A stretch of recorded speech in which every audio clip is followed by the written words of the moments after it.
Are you quilting your way? Are you quilting the way that everybody says you have to quilt? Certain rules and regulations of the quilting industry that don't actually exist and are sucking the fun out of quilting. I'm here to tell you how you can enjoy your quilting your way without listening to all of the opinions of everybody else. Let's get into it. So in this video, I'm going to tell you all about the comments that we hear as quilt store owners about the things that you can and cannot do in the quilting industry. We have a handful of main ones that we hear almost every single day from new quilters or quilters that have just been quilting a few years. And we want to debunk all of the myths that come from just the quilt shop talk as you're walking into a quilt store. The first one that we're going to talk about is sewing machines. Then we're going to talk about thread. Then we're going to talk about fabric and pre-cuts, okay? These are the overall categories that we hear the most myths from. So first and foremost, let's talk about sewing machines, okay? We hear every side of this argument. The first side is that you have to have an expensive sewing machine to be able to do the things you want to do. The other side is that you don't have to have an expensive machine to do the things you want to do. Now, there kind of is a middle ground between those two things, okay? The sewing machine that's perfect for you is one that you can afford and one that does what you want it to do, right? Now, there are a lot of machines that have functions that you're never going to use. What is it that you want to do? Do you quilt? Do you embroider? Do you want to embroider? Do you sew clothes? Do you need to be able to do a buttonhole stitch? Do you make bags? So we ask these questions to be able to narrow down the machines to find which machine is the perfect machine for you. When you get down to it, that customer says, I actually want a really good machine that's going to last a long time. Nothing to do with sewing leather, nothing to do with making a bag, but has to do with you want a quality machine, okay? So myths that we hear are that you have to have a certain type of machine, but really it needs to fit within your budget and be able to do the functions and features that you want it to do, okay? Don't let anybody talk you into a brand. Don't let anybody talk you into a type of machine that isn't within those two categories, okay? Now, each machine has its ups and downs, but the right machine is the one that falls within those two categories.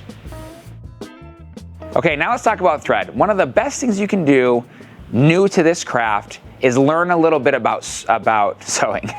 One of the best things you can do that'll help you long term is spend a little time learning about thread, okay? Thread, we're gonna give a very general thread talk right now, okay? There's brands of thread, there's types of thread, and there's weights of thread. There are better brands than others, okay? But some people are gonna come in and tell you, Aurifil, Mettler, Gutermann, Isacord, Floriani, these are the only brands you can use, or this is the only brand you can use, okay? You're also gonna hear lots of people say, my machine doesn't like that thread. What is actually the case is learning about the different types of thread, because you can have a brand like Aurifil or a brand like Riley Blake, but there's also different weights of threads. There's different materials of threads. That's really more what you need to look at, okay?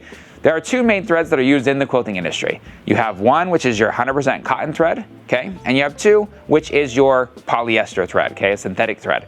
Now, you're gonna hear purists that say, I'll only use fiber with fiber. I'll only use cotton with cotton. I will only use polyester with polyester. The fact of the matter is it doesn't make a big difference, okay? If you're working on something that you're having a specific look of thread you're trying to achieve, I'm talking about art quilters, you're talking about thread painting, yes, there's more to it than that.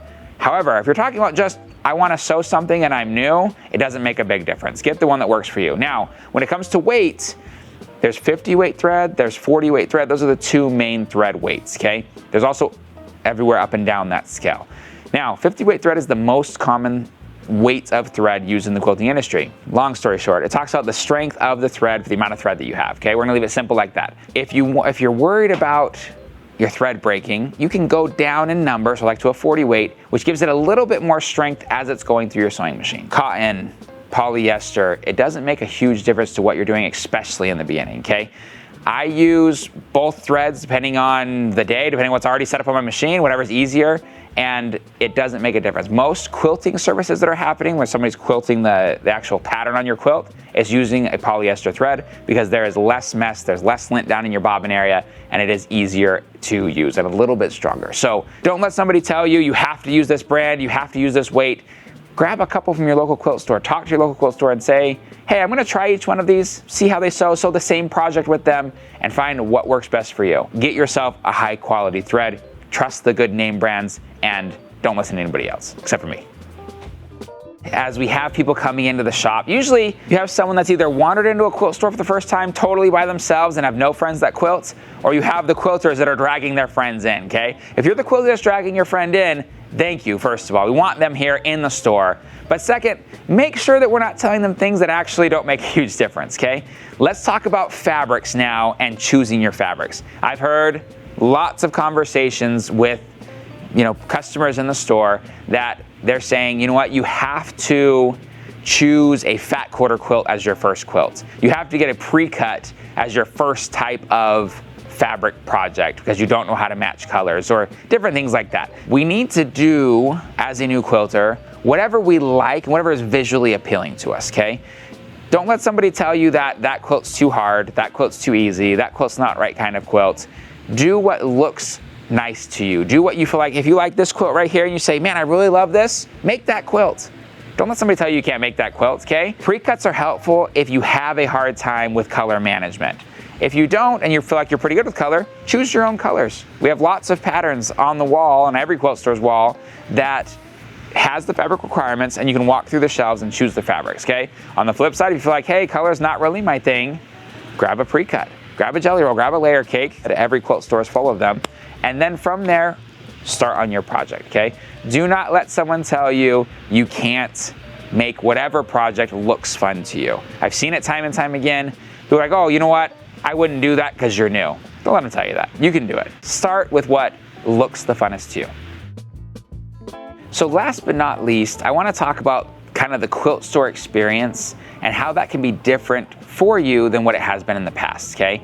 Now again, we've talked about the things that people say, oh, you have to do it this way, you have to do it that way. There's a lot of people that stand behind these cutting counters across the world that have their opinions about how to do whatever thing you're trying to do, okay?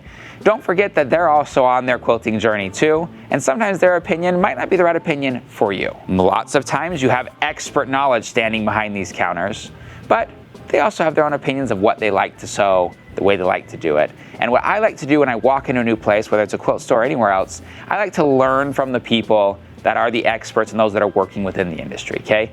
I listen. It might not be the way I'll do it, but I like to learn that there is another way, there is another option, and lots of times, especially as we were beginning in this industry, someone would say something as I was standing on this side of the counter and they're standing on that side of the counter, and it would blow my mind. I'd be like, oh, I never thought of that. Like, what a great idea. Maybe I could do it that way.